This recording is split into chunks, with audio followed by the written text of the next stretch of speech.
Meus irmãos, a paz do Senhor. Estou gravando esse vídeo em resposta a um cidadão que fez um vídeo por esses dias dizendo que Davi era bissexual, que teve uma relação com Jonatas, né, filho do rei Saul. Então eu vou deixar aí o vídeo, nós estaremos comentando. Fica aí, fique comigo até o final desse vídeo, nós estaremos falando a respeito dele. Se eu disser que Davi, rei de Israel, era bissexual, vem que eu te explico. Falo do relacionamento de Jonatas e Davi, onde existem diversas passagens que trazem essas suspeitas. Falarei de apenas duas. Primeira passagem que leva a esta suspeita. A alma de Jonatas se ligou à alma de Davi, e Jonatas o amou como sua própria alma. Mas acho que isso não prova muita coisa.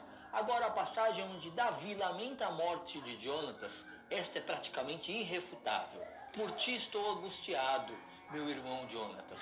Tu eras minhas delícias, maravilhoso me era o seu amor ultrapassando o amor de mulheres. Os cristãos tentam mudar o sentido erótico desta passagem, alterando delícias para muito querido me eras, ou amabilíssimo que eras. Mas não faz sentido, a palavra delícias foi traduzida do termo naem, que quer dizer prazer. Esta mesma palavra foi usada por Salomão em referência à sua amada.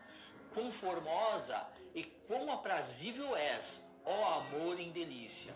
Por que os cristãos evangélicos não consideram Davi uma pessoa abominável, mas condenam os irmãos da comunidade LGBT? A Bíblia é um livro extremamente contraditório que abre margem para diversas interpretações e que jamais deve ser levado como uma verdade absoluta. Você ouve aí, na última fala dele, que ele diz assim que a Bíblia é um livro extremamente contraditório, que jamais deve ser levado como uma verdade absoluta. Então por que ele pega texto da Bíblia para afirmar o que ele acredita? Se a Bíblia não tem uma verdade absoluta, ele mesmo se contradiz. Então vamos lá, vamos para o texto? O texto que ele lê aí é 1 Samuel capítulo 18, versículo 3. Olha o que diz o texto. E Jonatas e Davi fizeram uma aliança, porque Jonatas o amava como a sua própria alma. A Bíblia está falando sobre uma relação de amizade, uma amizade intensa, uma amizade profunda. Nós já vamos chegar lá. No livro de 2 Samuel, capítulo 1, versículo 26, que é o texto também que ele usa aí, dizendo assim, olha o que a Bíblia diz. Angustiado estou por ti, meu irmão Jonatas. Quão amabilíssimo me eras, mais maravilhoso me era o teu amor do que o amor de muitas mulheres. Lendo esse texto, nós vemos que não é a Bíblia que é contraditória. É a mente das pessoas. As pessoas lêem a Bíblia como elas querem. Elas querem achar versículos fora de contexto ou versículos ali para apoiar os seus erros ou para apoiar a sua prática. Só que vamos estudar esse versículo. Para nós entendermos esses dois textos aqui citados, nós precisamos falar sobre a palavra amor. O problema é que no grego, 4 palavras se referem a amor. Eros, storge, filia e ágape. Então na linguagem grega existem essas 4 palavras que quando foi traduzido para o português, o escritor ou o tradutor pegou essas 4 palavras e colocou amor. E para que nós possamos diferenciar elas na Bíblia, nós precisamos ler textos e também contexto. Vamos especificar então esses 4 tipos de amor na Bíblia. Primeiro, o amor eros, que é o amor que existe entre um homem e uma mulher, incluindo aspectos sexuais. O amor eros é um amor exigente, pois espera retribuição, quer exclusividade e sofre muito com ciúmes. É o amor entre um homem e uma mulher. É o primeiro tipo de amor. O segundo tipo de amor é o storge. É o amor existente entre mãe e filhos. É o amor existente entre a família. Storge talvez seja o tipo mais simples de amor. Não exige exclusividade e nem retribuição. Tanto que nós vemos que um pai ou uma mãe ama o filho, mesmo o filho fazendo coisas boas ou fazendo coisas más. Às vezes o filho não dá atenção para o pai ou para a mãe, mas mesmo assim o pai ama o filho, porque é um amor específico entre pais e filhos. Vamos falar sobre o amor filia. Esse termo se refere ao amor entre amigos e é semelhante ao da amizade, porém é o amor mais forte. Nós temos alguns exemplos. A Bíblia nos fala sobre Jesus e sobre João. Acredito eu que você já leu lá, que diz que João reclinava-se no peito de Jesus. E também algum tempo atrás, alguns anos atrás, também se falou que Jesus e João era bissexual, por causa deste amor, por causa desta ligação, que é um tipo de amor falado pela Bíblia, mas é um amor mais intenso. Por isso que a Bíblia diz que existem amigos mais chegados do que o irmão. É o amor filia, é o amor entre amigos. E aí também nós podemos dizer que o amor entre Jonatas e Davi é o amor filia, é o amor onde é uma amizade intensa, mas é um amor mais forte, um sentimento mais forte do que a amizade, é um amor onde os dois estão ligados, mesmo sentimento. E por fim existe o amor ágape. Este é o amor de Deus por nós. Também é o tipo de amor que o próprio Cristo ensinou aos discípulos, dizendo que nós precisamos amar uns aos outros. O maior problema dessas pessoas que querem pegar esses textos e afirmar suas verdades é que eles não conseguem ler a Bíblia por completo. Para eles, este amor entre Jonatas e Davi aqui é um amor sexual, é um sentimento, é um desejo. O problema dessas pessoas é que elas querem interpretar a Bíblia da forma que elas desejam. Elas querem pegar textos fora de contexto ou até mesmo textos para afirmar as suas verdades. Muitos deles afirmam que esse sentimento entre Jonatas e Davi é o amor eros, que é o amor que o homem sente por uma mulher. E aí eu te pergunto, será que se Davi realmente tivesse tido relações sexuais com Jonatas, ou esse sentimento aqui, ser bissexual, será que a Bíblia não tinha falado isso? Por quê? Porque a Bíblia falou quando Davi pecou. A Bíblia falou quando Davi cometeu adultério. A Bíblia falou quando Davi cometeu um assassinato.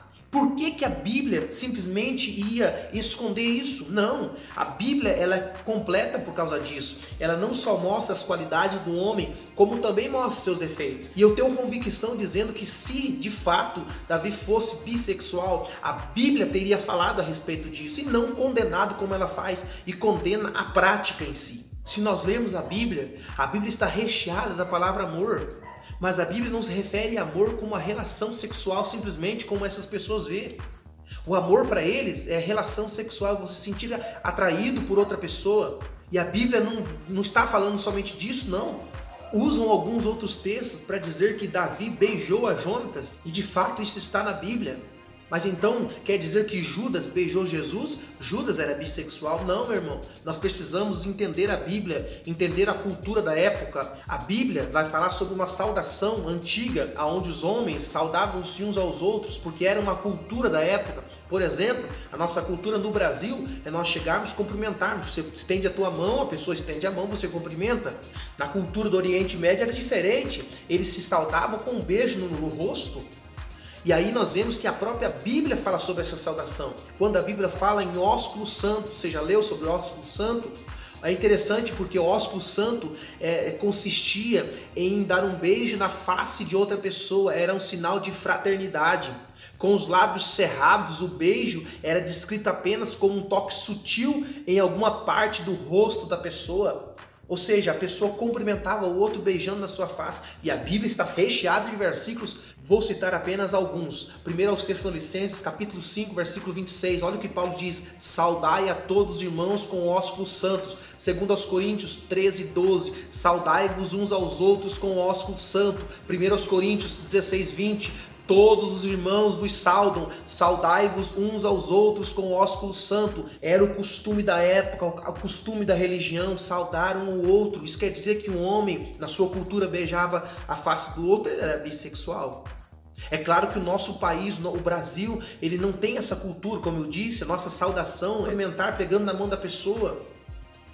E aí nós começamos a analisar, irmão, que realmente até o próprio Jesus fala a respeito disso. Lucas capítulo 7, versículo 36.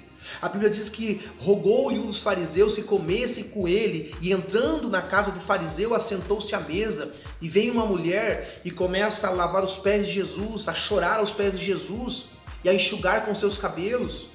De repente esse homem fariseu começa a dizer: se esse aí fosse filho de Deus, saberia que esta mulher que está ao pé dele é pecadora. Jesus conta uma parábola para eles e de repente Jesus cobra ele: entrei na tua casa e não me deste ósculo, mas esta mulher desde que entrou não cessa de beijar os meus pés. Então era um costume da época. Era um costume, era uma saudação. Isso quer dizer que todos os homens no Oriente Antigo, no Oriente Médio, era bissexual. Então é querer afirmar teses absurdas. E ele mesmo diz que a Bíblia pode ser levada como uma verdade absoluta. A Bíblia não contém a palavra de Deus, a Bíblia é a palavra de Deus. Leia a palavra do Senhor para que você não venha a ser manipulado. A Bíblia, ela não entra em contradição. O problema é que as pessoas querem achar na Bíblia uma razão para continuar no seu erro, para continuar nos seus pecados. E pecado ainda é pecado, e até Jesus voltar, continuará a ser pecado. A verdade de Deus é a verdade absoluta. A Bíblia, a palavra de Deus, ela é imutável, ela não vai mudar. Por mais que a sociedade queira mudar, ou parte da sociedade queira mudar, a Bíblia continua a mesma. Para nós, ela é a palavra do Senhor. Ou seja, a Bíblia é nosso manual de fé, regra e prática. E que Deus em Cristo Jesus te abençoe.